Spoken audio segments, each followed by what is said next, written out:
Kejadian 28 ayat 1-22.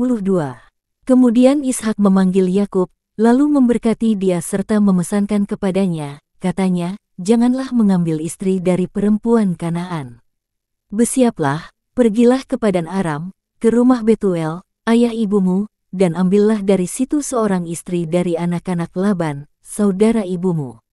Moga-moga Allah yang Maha Kuasa memberkati engkau, membuat engkau beranak cucu dan membuat engkau menjadi banyak, sehingga engkau menjadi sekumpulan bangsa-bangsa. Moga-moga Ia memberikan kepadamu berkat yang untuk Abraham, kepadamu serta kepada keturunanmu, sehingga engkau memiliki negeri ini yang kau diami sebagai orang asing, yang telah diberikan Allah kepada Abraham."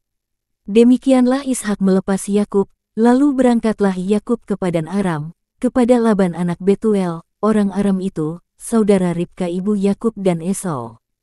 Ketika Esau melihat bahwa Ishak telah memberkati Yakub dan melepasnya ke Padan Aram untuk mengambil istri dari situ, pada waktu ia memberkatinya ia telah memesankan kepada Yakub, "Janganlah ambil istri dari antara perempuan Kanaan."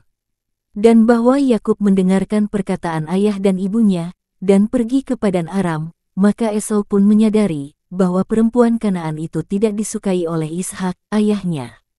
Sebab itu ia pergi kepada Ismail dan mengambil Mahalat menjadi istrinya, di samping kedua istrinya yang telah ada. Mahalat adalah anak Ismail anak Abraham, adik Nebayot. Mimpi Yakub di Betel. Maka Yakub berangkat dari Bersheba dan pergi ke Haran. Ia sampai di suatu tempat, dan bermalam di situ, karena matahari telah terbenam. Ia mengambil sebuah batu yang terletak di tempat itu dan dipakainya sebagai alas kepala, lalu membaringkan dirinya di tempat itu.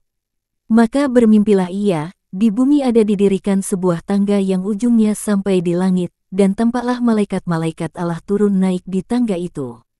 Berdirilah Tuhan di sampingnya dan berfirman, "Akulah Tuhan, Allah Abraham, nenekmu, dan Allah Ishak, tanah tempat engkau berbaring ini akan kuberikan kepadamu dan kepada keturunanmu.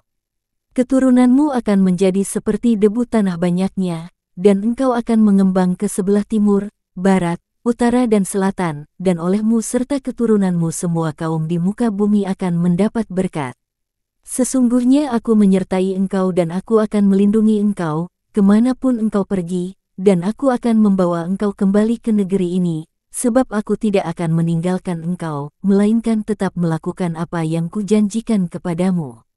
Ketika Yakub bangun dari tidurnya, berkatalah ia, "Sesungguhnya Tuhan ada di tempat ini, dan aku tidak mengetahuinya." Ia takut dan berkata, "Alangkah dahsyatnya tempat ini. Ini tidak lain dari rumah Allah, ini pintu gerbang sorga."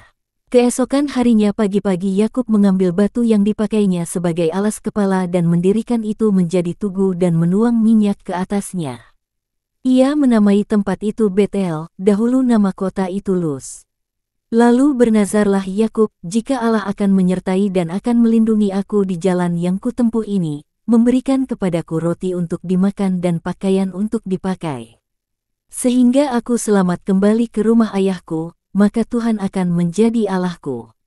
Dan batu yang kudirikan sebagai tugu ini akan menjadi rumah Allah. Dari segala sesuatu yang engkau berikan kepadaku akan selalu kupersembahkan 1/10 kepadamu."